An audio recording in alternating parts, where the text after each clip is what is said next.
All right. All right. Hey guys, I'm Tori Townley. Welcome to the Serve Brew. I've got someone super amazing on today's call. So excited.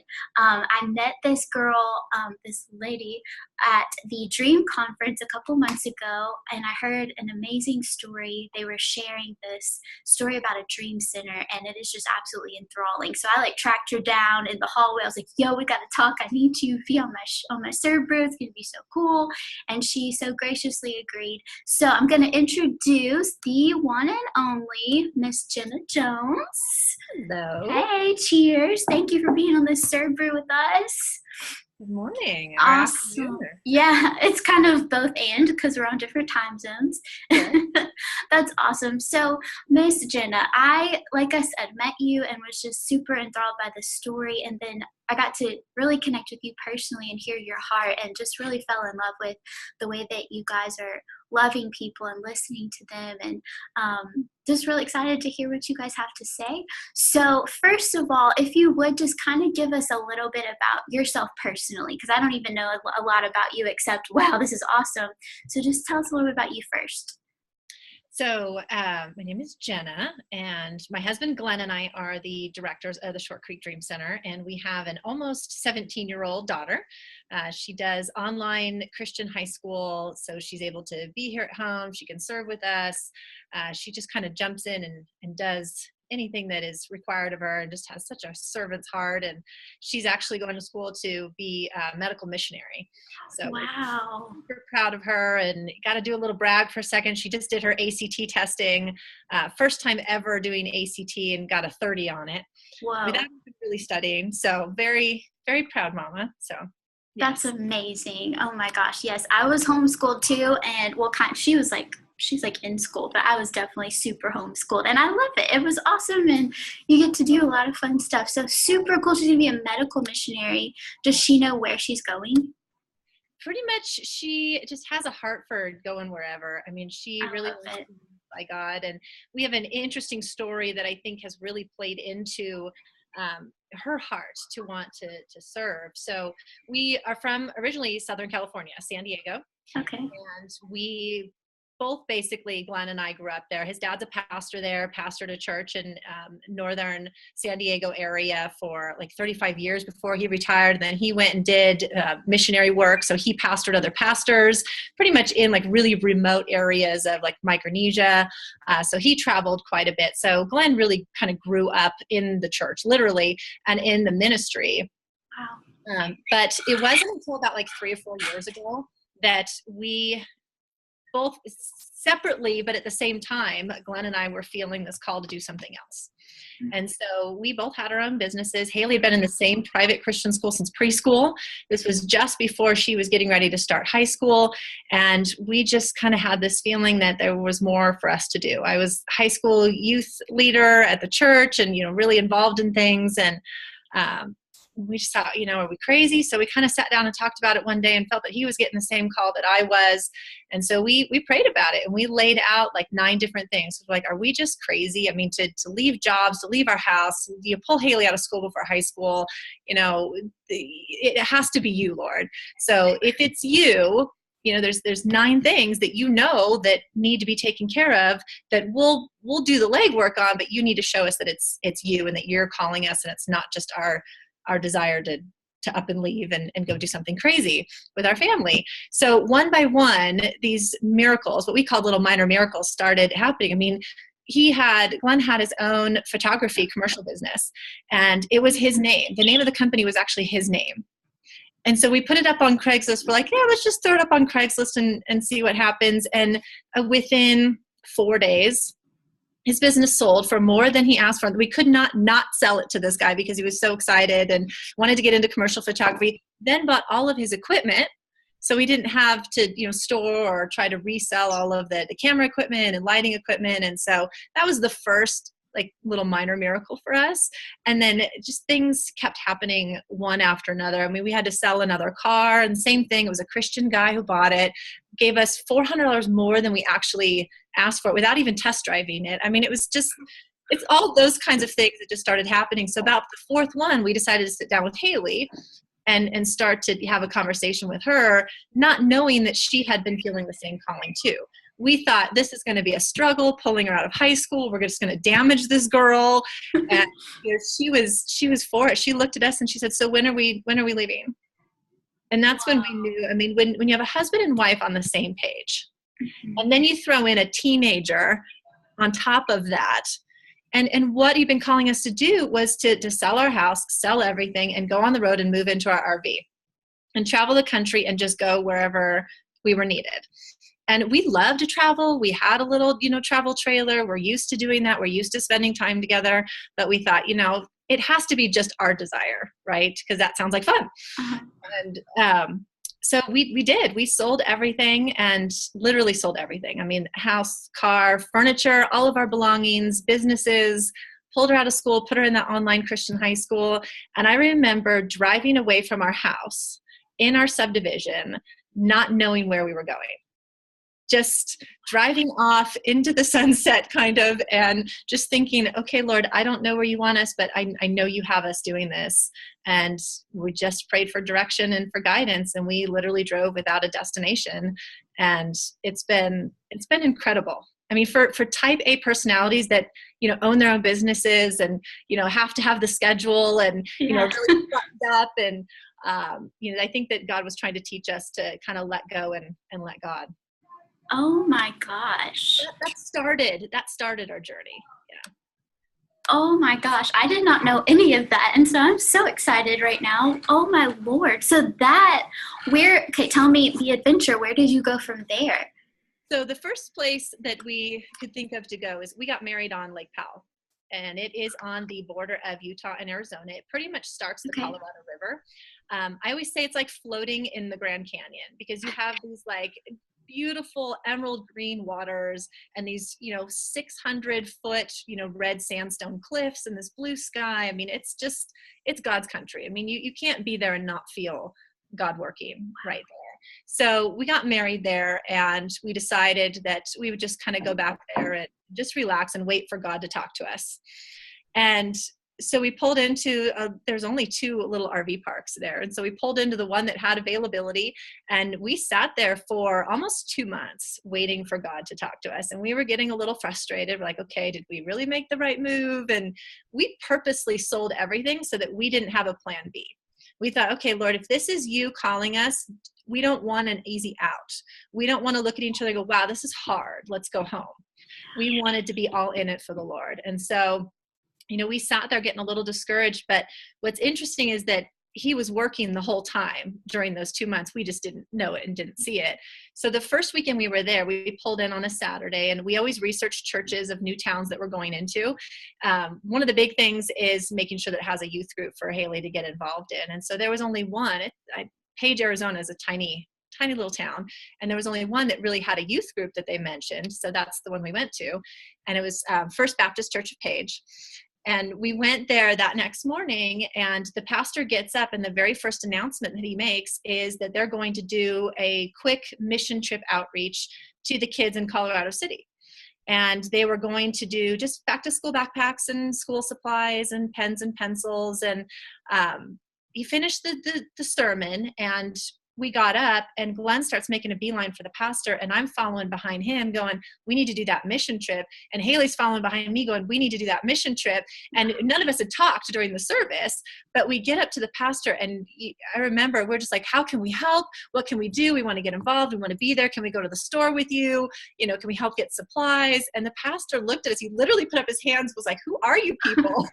Because we just completely bowled him over after the service. And it's interesting because Lake Powell, to get there from San Diego, you have to drive through this tiny little town called Colorado City that's right on the border of Utah and Arizona.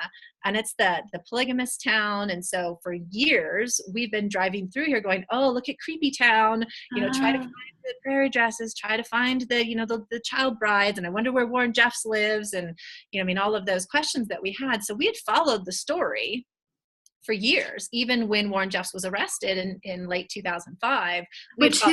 I'm sorry, who is Warren Jeff? Because some people don't know the story. I didn't. So can you explain that too? Yeah. Sure. Sorry. Okay.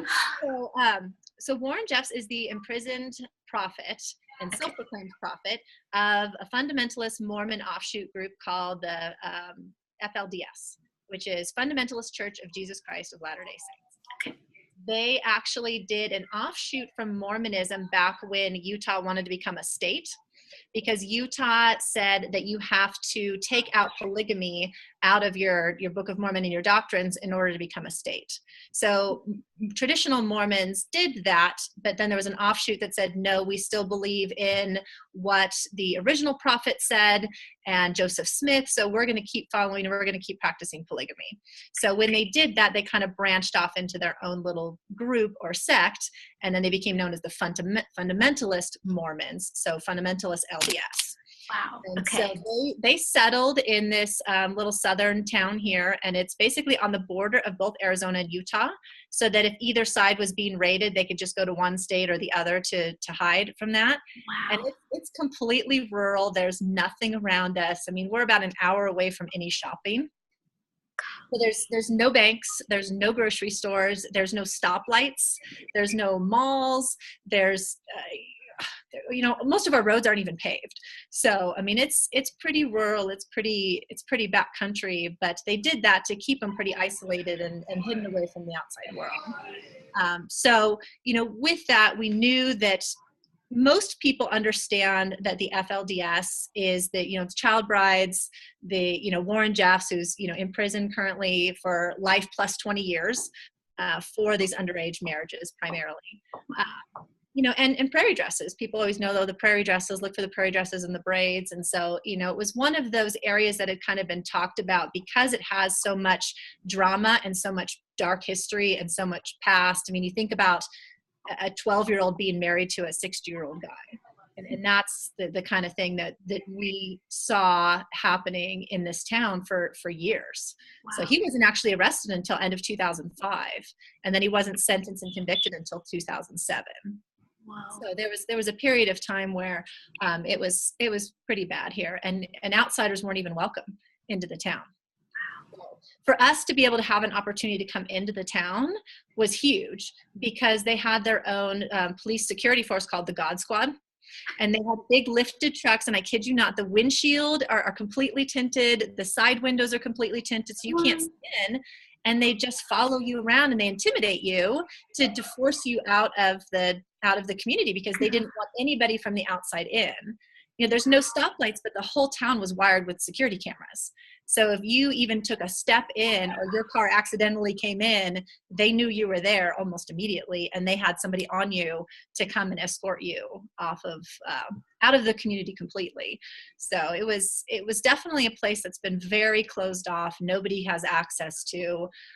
So for us to have the opportunity, we were jumping at that. Just at that point, it was just sheer curiosity, because we had followed the story for so long, and we thought, how on earth are we able to even be able to come into the community and help these kids? But we had no idea what we were getting into when we came. So that following weekend, we came and did the outreach with the backpacks, and we had just hordes of kids showing up. I mean, I was a teacher, and I have a real heart for kids, and when you see them just like all flooding at you, and the need, and they all had just runny noses, and their hair wasn't brushed, and they didn't have shoes on, and their face was really dirty, and it doesn't look like they'd washed their hands in like ever.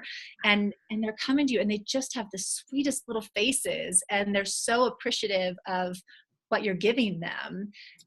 We were only there for, it's just like a 2-3 hour, quick trip there. And when we were cleaning up, I had one little girl, she's about 5 or 6 years old. She was holding my hand as we were cleaning up.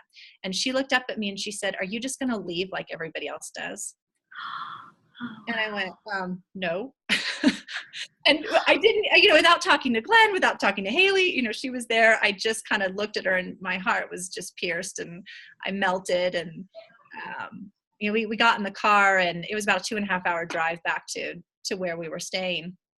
And in the car ride, all three of us just talked about how similar our experiences were with these kids, and that we really felt the draw and the need for some help in that town. And we had learned that it's such a a handout town because people weren't allowed to come in and stay. But what people would do is, they have food banks and food drives and government assistance and, welfare and food stamps. So they had all these different organizations over the last couple of years coming in and just like dropping things off to them and leaving.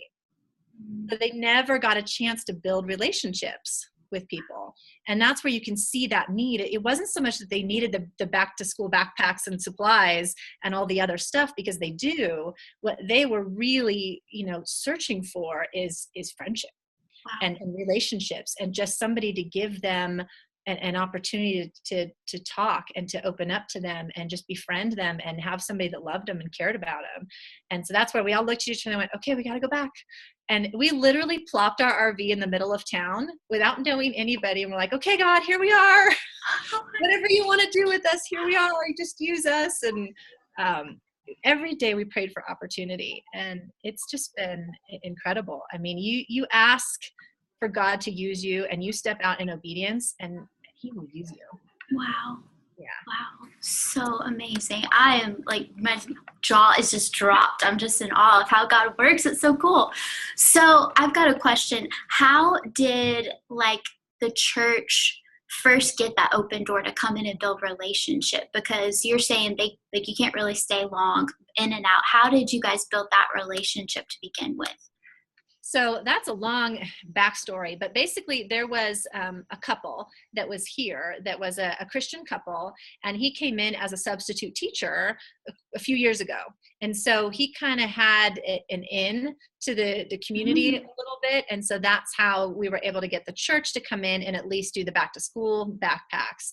But this was, a little over 2 years ago. When we came, nobody prayed, when we started events. We came back almost right away into the town. And then we brought some other people in and just did like a quick little barbecue, and, hardly anybody would come to those things. And they were still really skeptical on, outsiders being in there. But the transformation that's happened just in the last 2 years has been phenomenal here. I mean, I always tell people you have to come here, because even just hearing the story and how, like you said, your jaw's open, it's not until you're here that you can actually see God moving like right in front of your eyes, because His perfect timing allowed us to come into the community when we did. The God Squad had just been disbanded like 3 months before we got there. So anytime before that, we would have been chased out. We would not have been welcome there. And, we came in not knowing what to expect. And, we've got a cross and, an ictus on the back of our truck. And, we come in with this RV, and we plop it in the middle of town. We have California license plates, and, we only have one child, which is unheard of out here, because, most people have, 20, 30, 40 plus. I mean, we know a guy who has 76. He's a friend of ours. So, it's just, we stuck out like a sore thumb, and we thought, wow, we're going to have a hard time here. And by the grace of God, we were just so welcomed and met people every single day. We met somebody new. And my first day here, once we came back with the RV, there's a little thrift store here in town. And so I decided to volunteer in there just to kind of meet people and get to know people in the town. And I'm very outgoing. I'm very like, hi, when I meet somebody. And they had warned me, a couple people had warned me, like, the women won't talk to you. They won't make eye contact with you. They don't want you there. You wear makeup. You're a threat. I mean, just all of these little things that you don't think about are threatening, to the people out here. And I thought, no, I'll be good.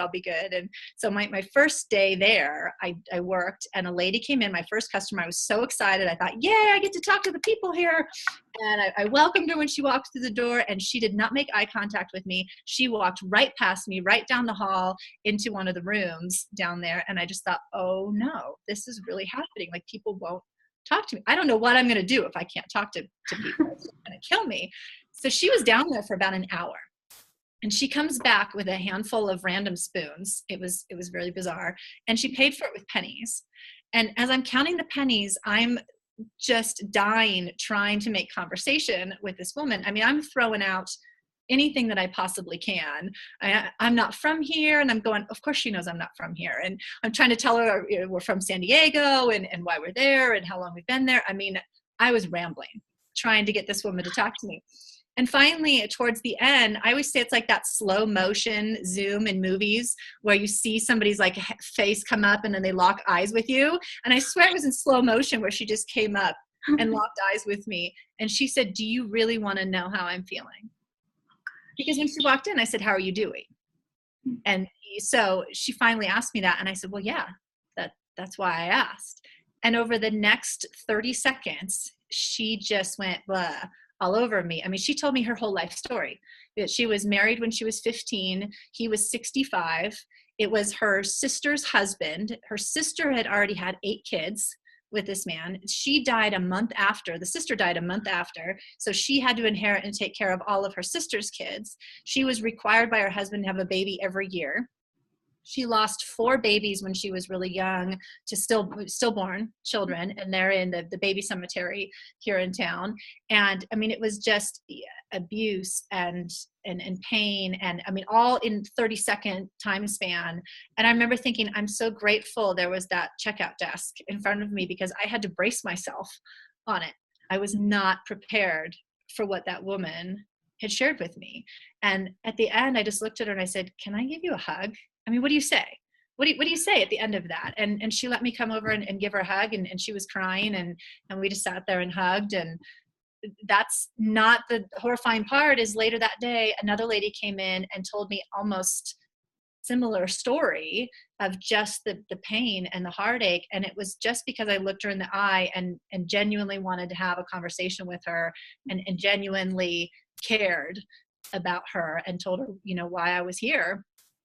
And, she did the same thing. She just opened up, in a whole minute time span, telling me her whole life story. And I remember going home that day, going back to the RV that day, and just being exhausted. I didn't do anything, but it was just the emotional energy that you have, listening to these women and their stories. And then you meet the kids and hear their stories. And it affects you so deeply that we always say you can't leave, and you can't not come back when you come and visit, because it's just hugely impactful on your heart. Wow.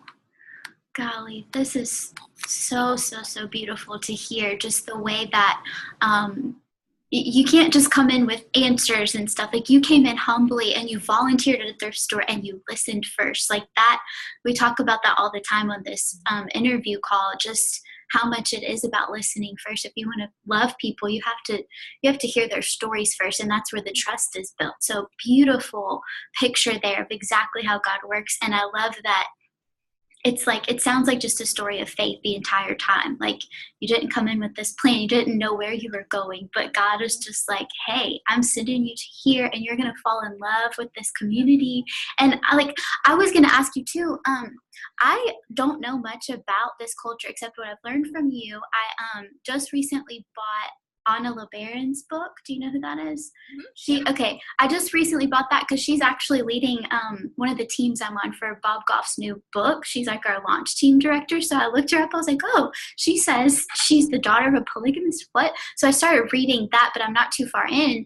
And the most I really know is I watch Sister Wives sometimes, because honestly, it's very intriguing, but I feel like there's a whole new layer that the world at large probably doesn't really know about what people are going through in this sector. So based on what you've told me so far, could you unpack a little bit more about kind of what the lifestyle is? Like, you mentioned the prophets and the some of the cult stuff that's going on, and then just a little bit about what they go through. But what kind of at large are you seeing?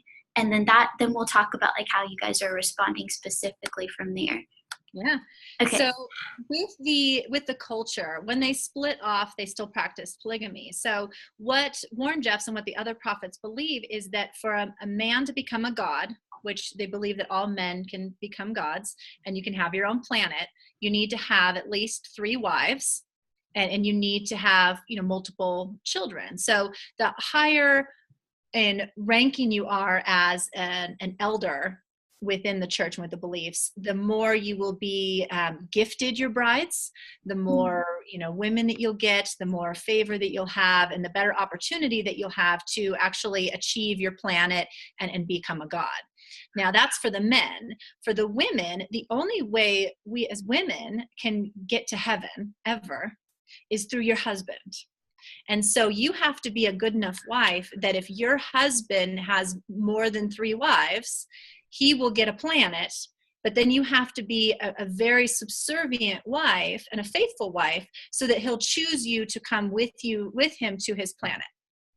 So that's the only way women can get to heaven. And so we've seen a lot of damage from that aspect. I mean, imagine being a woman and knowing that is your only way to heaven. And so a lot of them, have not a lot of sister wives. That's the multiple women in the marriage, and they fear that they can't get to heaven because their husband only has 2 wives, or they're trying to get him to have another wife because that's how they get to heaven, even though it goes against everything that they're feeling inside about not wanting to to share their husband with anybody. And so you can imagine this heartache and this feeling of contention inside yourself, of knowing that that's your only way to salvation, but you have to share your husband at the same time and sleep in the room next to him when, he's with, another wife. And there's just so many damaging, things that can come from that we've seen from the women. So that's a little backstory on how they believe they can get to heaven. And from that, there's a lot of babies that are being born. One of the problems with this is that we've seen a lot of damage from the children not knowing their father because they have so many siblings. So most of the people we've met said, I didn't have a good relationship with my father because he didn't even know my name. He didn't even know who I was. I was just a number. The other problem with the dads is that Warren Jeffs and the prophets would send the husbands away to repent. So it could be something as simple as they rolled their sleeves, which they're not supposed to do. And they could be seen as unfaithful, and they would send the men away to repent. And most of the time you never hear from them again. And it's immediate. They're not allowed.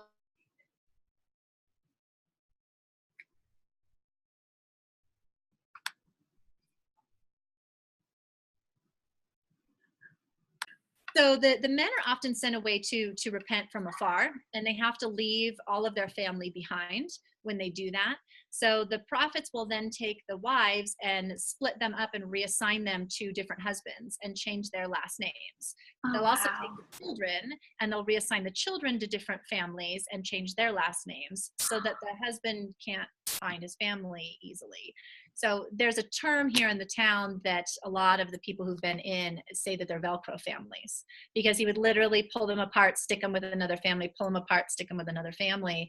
And they had the power to do that because all of the marriages were arranged. All of the marriages were assigned. The prophet told you who to marry, when to marry, what house you could live in. They even owned all of the property in the houses in town. So you don't have control over anything. So the prophet can come in, or the bishop or the leaders can come in and say, you're not worthy of this house anymore, and literally move you out in the middle of the night. They would have teams that would come in the middle of the night and move all of your stuff out, move you into another house, move another family into that house, change the locks, and it was done. Wow. So had no control over that. So just the damage that we're seeing from the reassigning of the families, the brokenness of the families, the brokenness of the family life, moving the houses, never really being, confident and sure of your salvation, of your family, of the love within your family, because moms and dads were always pulled apart. Yeah. So you never had that consistency growing up as a child. Wow. So, yeah. So with the babies as well, there's about 12 surnames in the whole community, and that's since the beginning, since it was founded.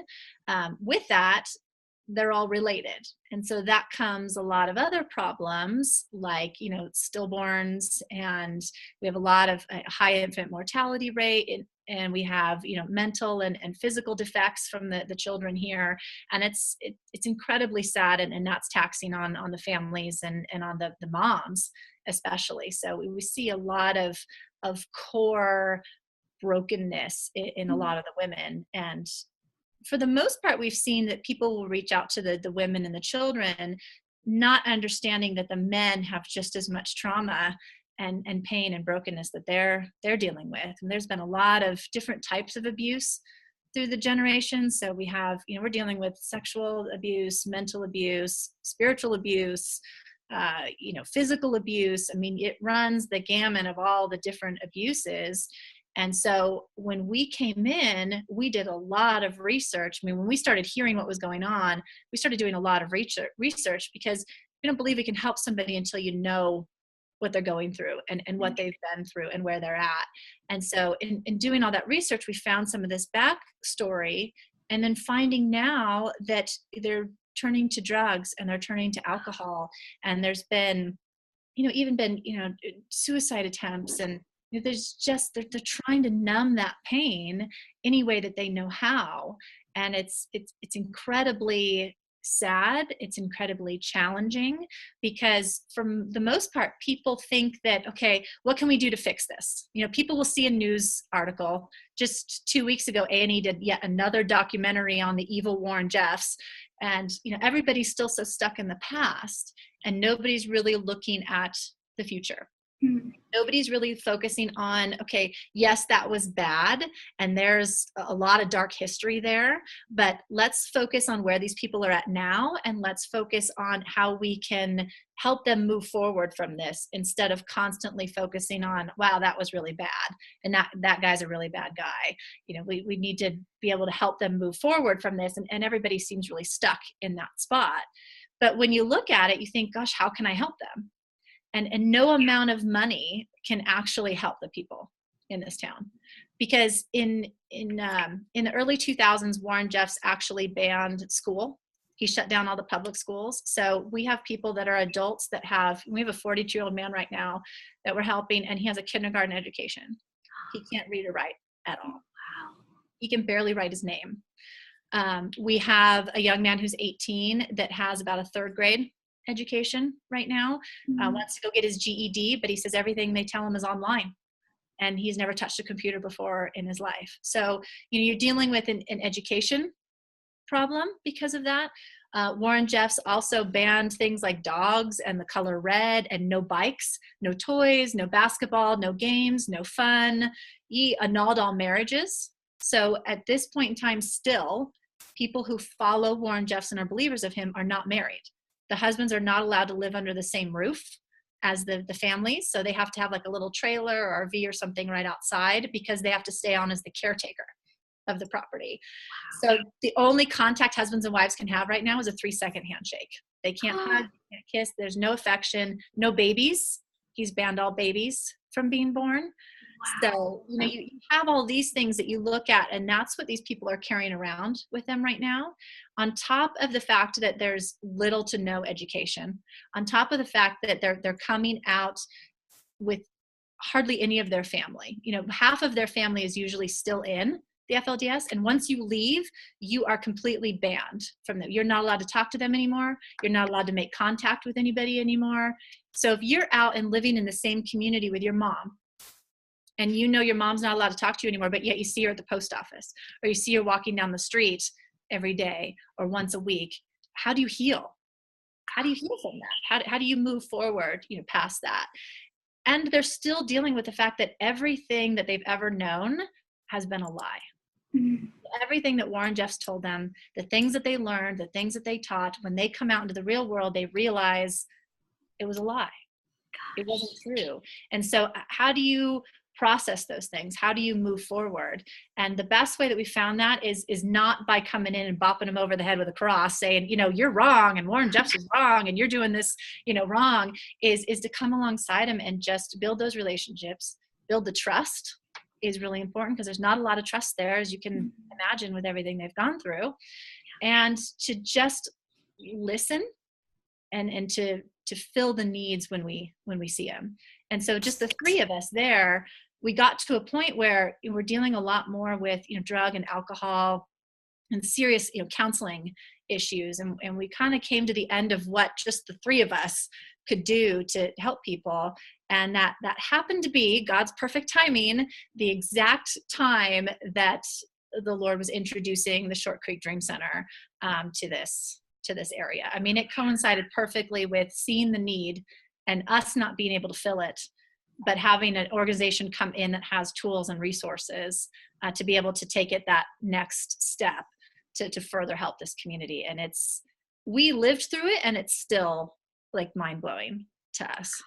Wow. Wow, wow, wow. So many layers of just hurt and pain and yet opportunity for hope.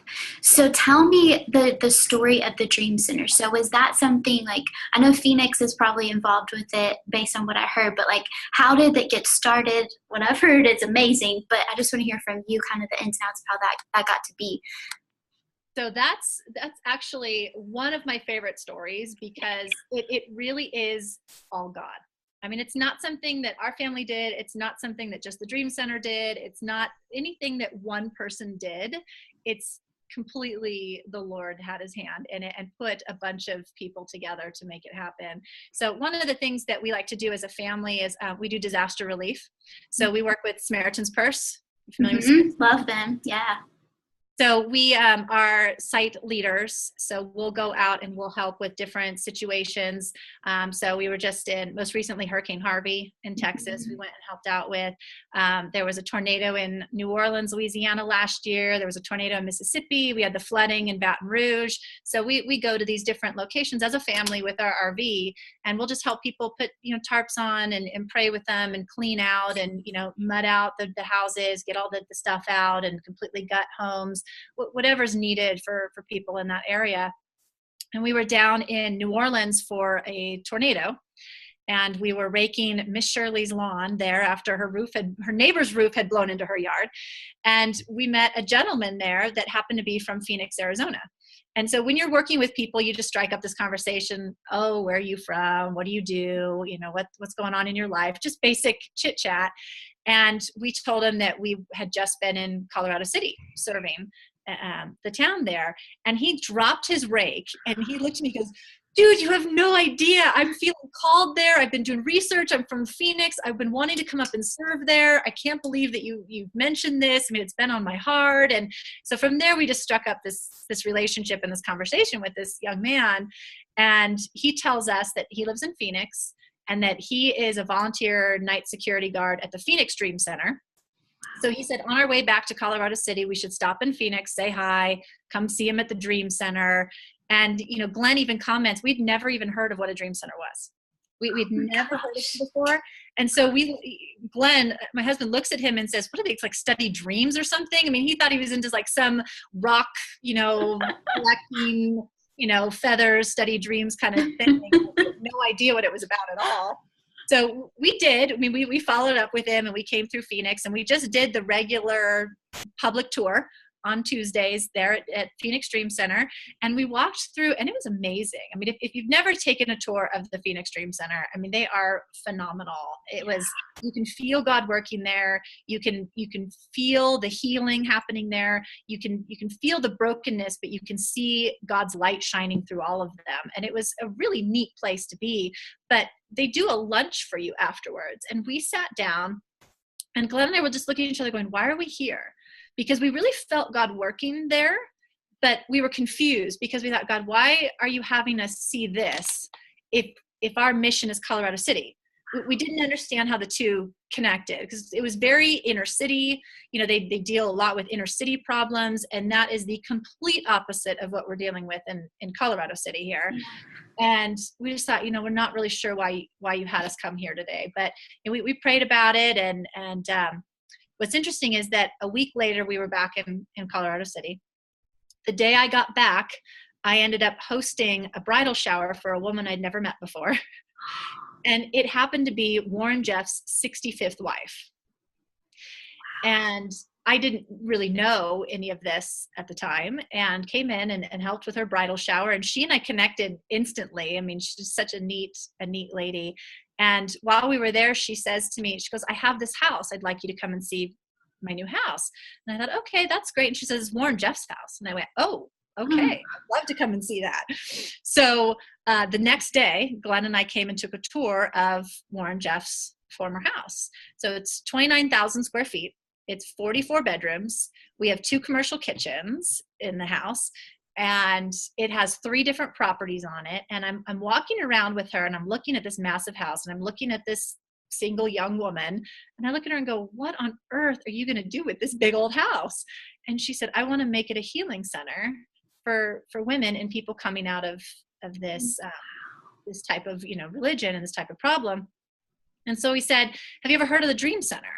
And she said, no, I haven't. And the whole time we're walking through the place, I'm tugging on Glenn's shirt going, wouldn't this be an amazing dream center? Having just seen it a week before, it's very fresh in our mind. And we're just looking at it going, man, that would be great. But who are we? We're just missionaries. We just went on a public tour. All we know is the night's volunteer security guard. And at that point, he wasn't even the security guard anymore. He'd gotten a full-time job somewhere. So who are we to make a difference in this and make this happen? And a week after that, the guy that we met that was the volunteer security guard came up to visit us. And he took a tour of the house. We gave him a tour of the house, and he's walking around the same thing doing, man, wouldn't this be a great dream center? Isn't this cool? And we said, yeah, it would be. That's exactly what we were thinking too. So he made me videotape, or he videotaped me giving a tour of the house and took all these pictures with him back down to Phoenix.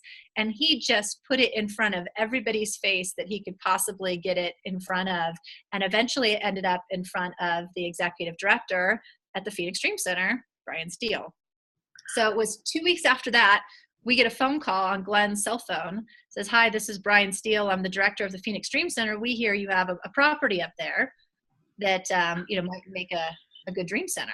And he came up a little bit after that. And within 4 months, it was a done deal.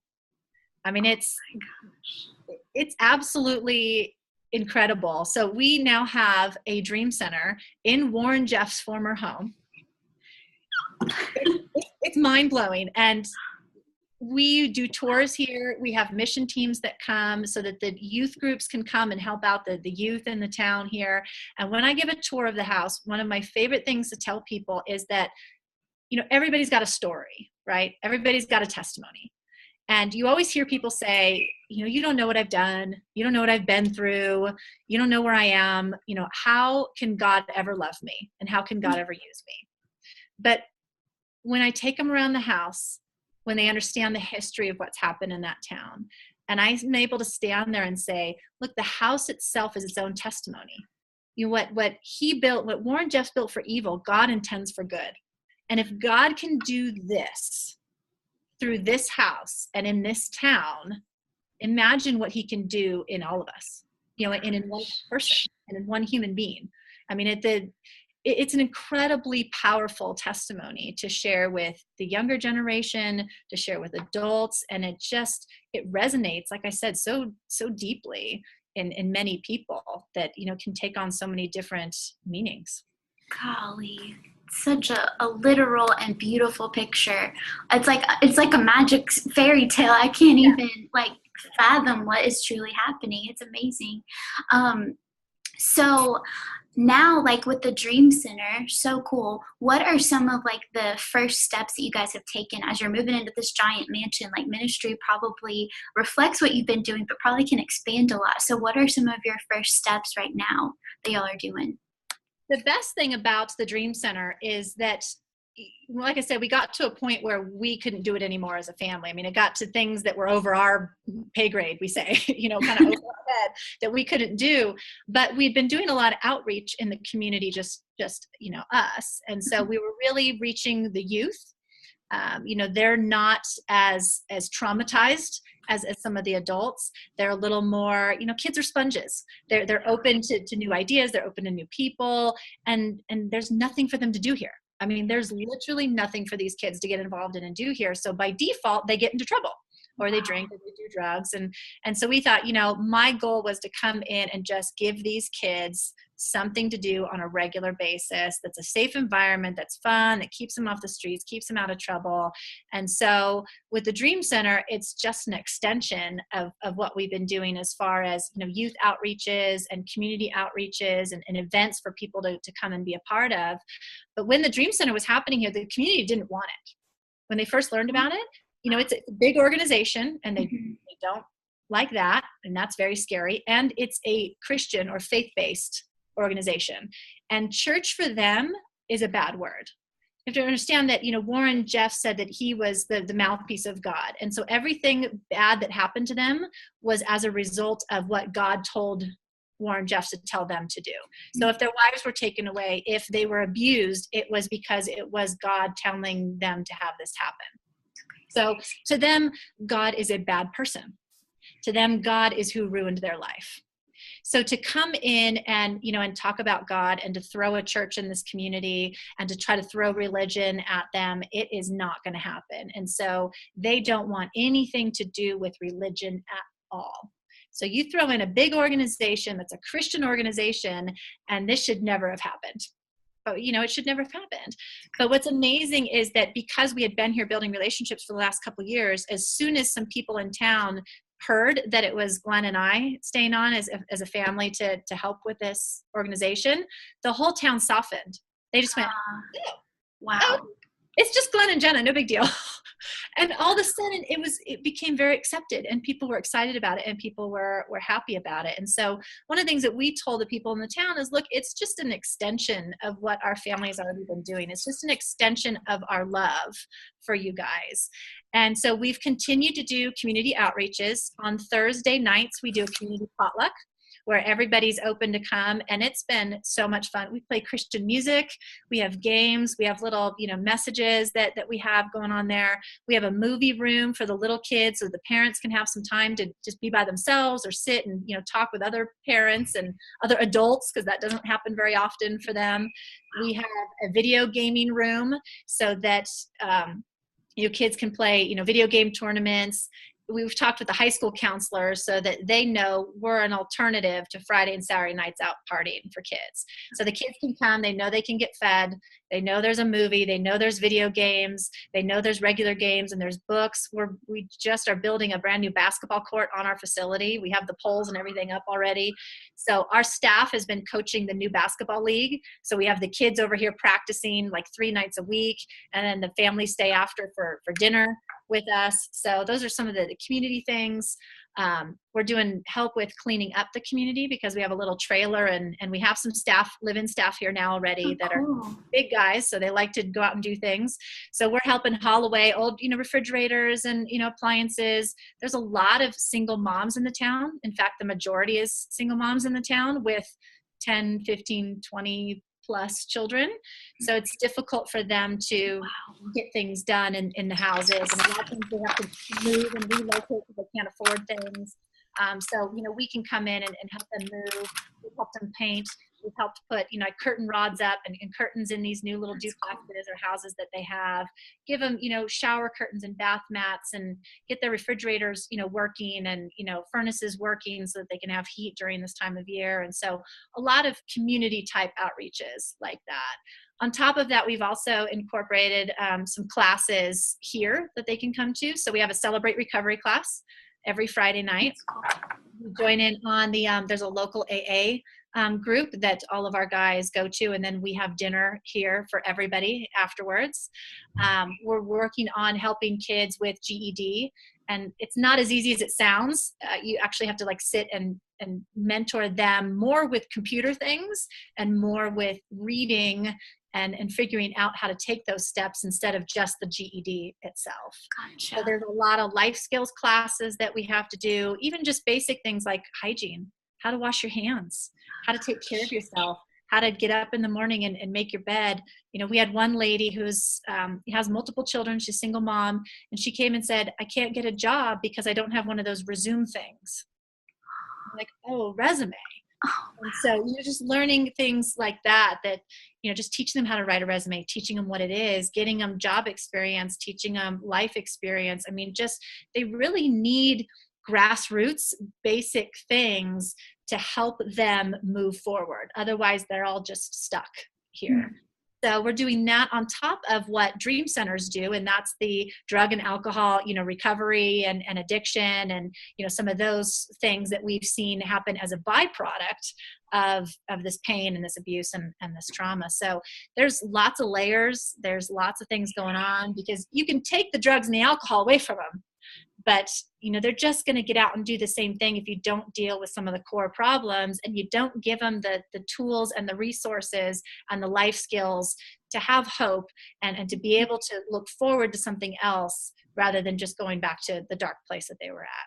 Yeah. Wow. Golly. absolutely amazing, the picture that you're painting. Like, I've got to come and see it. I got to come. I love how it was, you explained it as like, it was just us. Like, we were already there doing it. We had already gained trust. And so that paved the way for something like a dream center to be here.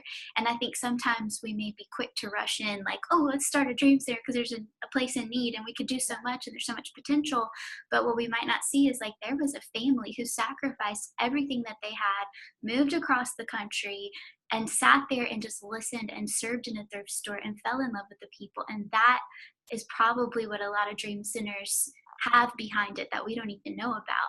And so that's what opens the doors. And God, you gave up your house, moved into a camper, and then God gave you a mansion full of people. Like, if that's not heaven on earth, I don't know what is. Yeah. Absolutely inspiring and amazing. And so like unique. Like, you don't always get a picture of a community like this so in depth, and to be able to understand what people are walking through. And I also love that you didn't exclude the guys who would be seen as the enemy in it all, because that's easy to do. Right now it's like stand up for victims, which is huge, and those people need love so much, but at the same time the ones who are the offenders also have pain and they have a story, and so not to exclude them is such an important piece of it. And I love that that's your heart. So all that to say, what is some advice, like if somebody has a heart for either a ministry kind of like this, like they feel called to this specific type of community, or even if they just feel God tugging on their heart and they're not sure where to go next, like what's some advice that you would give people who are dreamers and they just want to have radical faith and follow God like y'all did? That's a great question, because we struggled with that before we left. I mean, we talked to my father-in-law, who's a pastor. We talked to our home pastor, and lots of people were praying about it. Lord, is this really you? There's a fine line between faith and foolishness. And so are you stepping out in faith, or are you being foolish because you think it's God, but it's really your own will? Yeah. Your own free will, causing you to do this and tricking you. The enemy can come in and trick you like that. So that's something that we definitely struggled with before we left. And before we left, as in like leaving our house. In Matthew, Jesus walks on the water, and he comes to the disciples, and he comes to Peter on the boat. And that passage, we challenge everyone to read that passage in Matthew 14, because what we found is, they're talking about getting out of your boat, leaving your comfort zone. And, the one thing that's interesting is that Peter says, if it's you, command me to come to you on the waters. And the only thing Jesus says is, come. So that's it. One word answer, just a one word answer. And so it's safer, it's more logical to be on the wind and the waves with Jesus, stepping out of your boat, stepping out of your comfort zone, and going where he calls you, than it is staying in your boat, staying dry, in the midst of the waves crashing around you, in the scary times, in the uncertainty. It's safer to be with Jesus. And so that passage for us, and so, we go and we speak at, different churches and trying to bring awareness and in different places to, what's happening out here. So a lot of people don't even know this is happening, that is happening now. I mean, people think that once Warren Jeffs was arrested, it's all better. Everyone just went back to their regular lives and it's fixed itself, and it hasn't. So, in bringing awareness to that, we have to tell that story, that inspirational story that meant so much to us, is get out of your boat. Yeah. Is Jesus calling you to come? If it's him, then ask him, is this you, Lord? And he will let you know. He will answer you. He will light that path. He will pave that way, and you will feel it, and you will hear it, and you will know it. And at that point, that's where the hard part is. Because the hard part is, whatever's white knuckling you inside that boat and keeping you in there is going to be that struggle for you to let that go and to follow him. And we found that what we really try to do, and it's hard, it's really hard, is to have no will of your own. Because when you have a will of your own, then it can be confused with what maybe God is calling you to do. Yeah. And so you just sit back and go, Lord, I want what you want for me. I want to walk in the path. I want to be obedient to you, because you have been so faithful. You know what's ahead. We just want to serve and listen to you. And when you can honestly come at it with a heart like that, it's very easy to hear when Jesus says, come. Wow.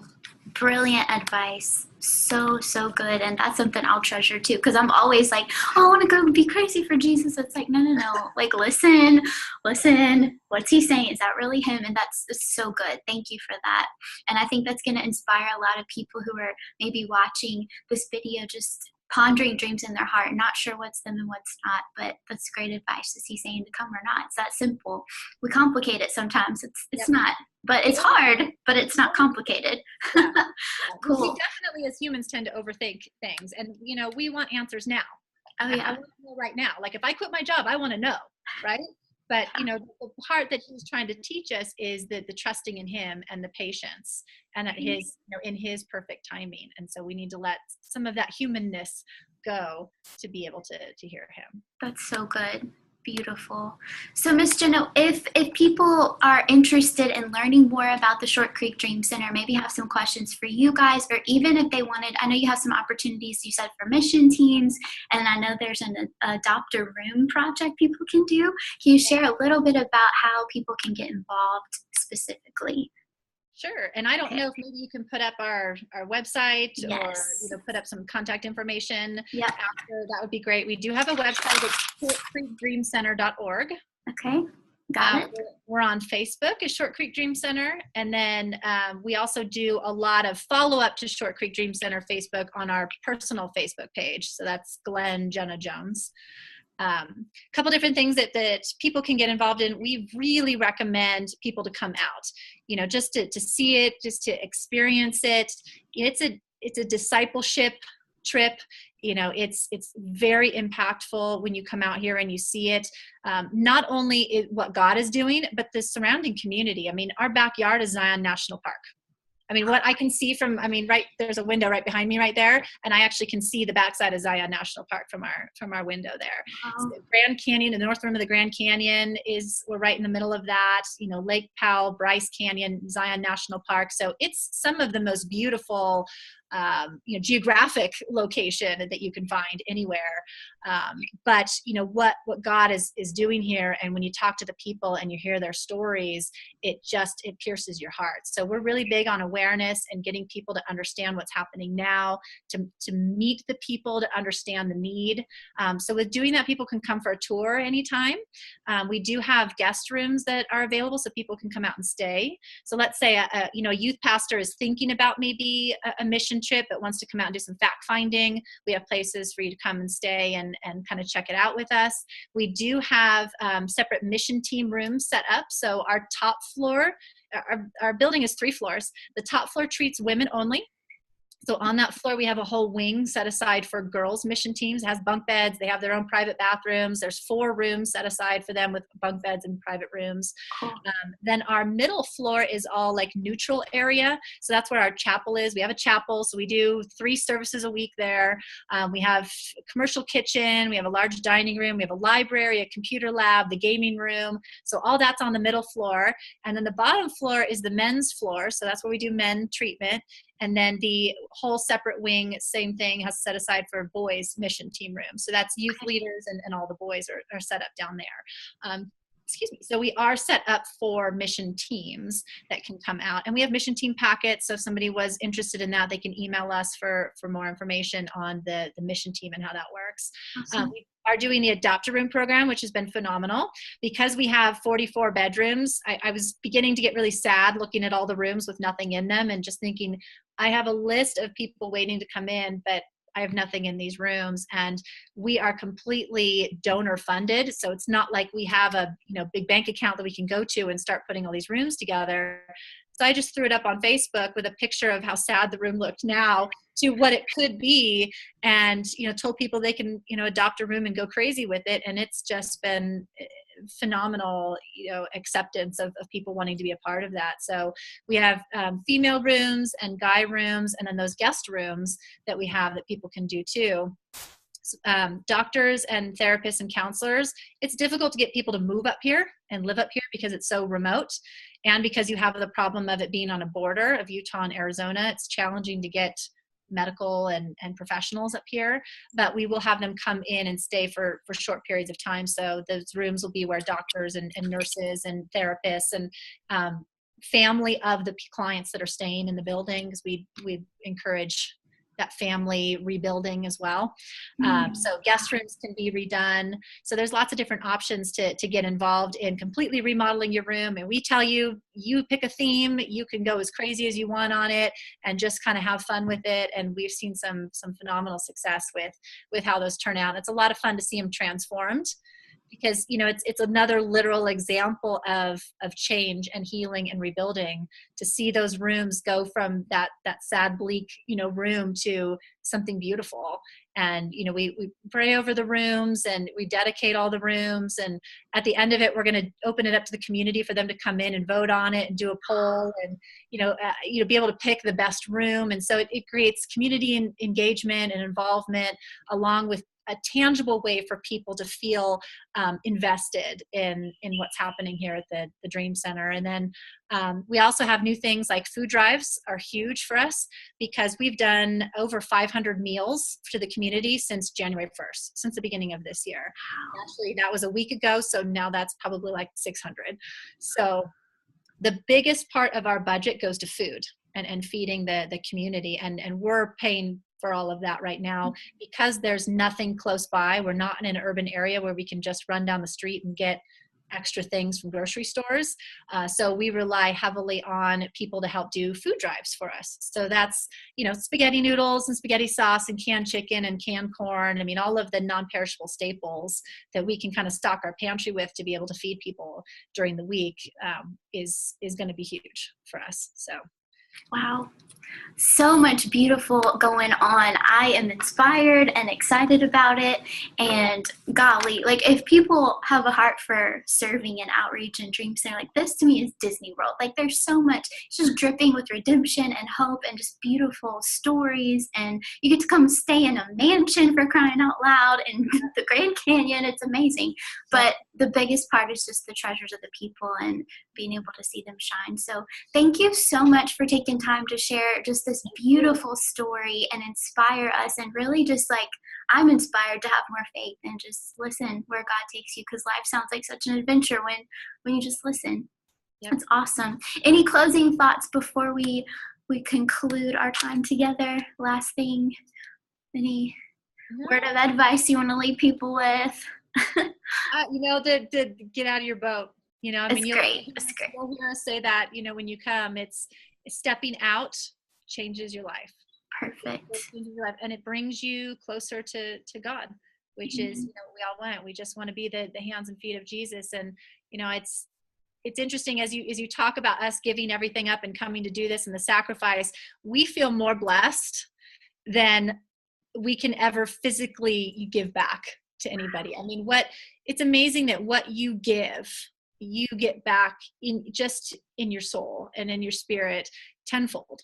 You don't feel like you're working. You don't feel like you're sacrificing. You don't feel like you're doing this, because, the Lord is just filling your cup up with, like you said, the treasures of the people and the hope and the love. And despite the many hours, and despite the 29,000 square feet to all of a sudden maintain and take care of, and water squirting from places and not knowing where anything is, and despite all of that craziness, you feel completely at peace knowing that you're just here for the Lord. And if you keep your eyes and your focus on that, you will be completely surrounded in peace and love and grace and guided and directed and cared for the whole way. Man, amen. That's so beautiful. Thank you so much. Is it okay if I pray with you before we head out? Yes, please. Okay, sweet. God, thank you so much for this time together with Miss Jena. God, I thank you that you just allowed me to witness just a tiny bit of that story at the Dream Conference, God, and how much it inspired just my heart. Lord, I thank you that we were able to meet and just have a chance to tell this story to even more people. God, I thank you for the incredible ways that you are bringing hope alive, God, where there are people who are feeling hopeless, God, forgotten and hurt. God, there's so many layers of hurt and years of just abuse, God, and things that we can't even imagine. I thank you that you called Jena and Mr. Glyn, God, and her daughter, God, their whole family, just to come and be with people, God, to get out of the boat. They came and they listened and they fell in love. They gained trust. And now look what you are doing, God. I pray that you continue to anoint them, God. Give them just continued boldness and courage, Father. Give them wisdom. Don't let this be like the climax, God, but this is just the beginning, Jesus, of what you're going to do. I just ask that you anoint them, that you send more and more people to fall in love with this place and to make heaven bigger through this opportunity, God. That mansion is a symbol of what you're using to build heaven with, Lord. I pray that you just continue to breathe your life into it, and that when one day we go to Short Creek area, God, in that dream center, that the whole community is so reflective of who you are, that it just dazzles and it genuinely looks like heaven. Just bless their hands, God, bless their words, and just let them know how happy and pleased you are with what they're doing, God. Let us always follow you and be in obedience with you, God, because that's the way life should be. That's the adventure that we long for. Just give us courage and take away our fears. We love you so much. In Jesus' name, amen. All right, thank you so much. Hopefully we'll be... One more thing I thought of. Yeah. We do have internships available too. Whoa. So people wanted to come and work here. We provide free room and board. We do all 3 meals are taken care of. We'll even supply basic necessities for them to come and kind of be a witness here. So I can actually give you the form that has the 3 different positions that are available right now, because we'd love to have people come out and serve alongside of us. Awesome. Yes. If you send me that, we can post it up online and share it with everybody. Cool. I'm so excited. Thank you so much again. And tell Mr. Glyn and your daughter that it's their inspirations too. Awesome. Thanks for what you do. Thank you. See you later. Bye. Bye-bye.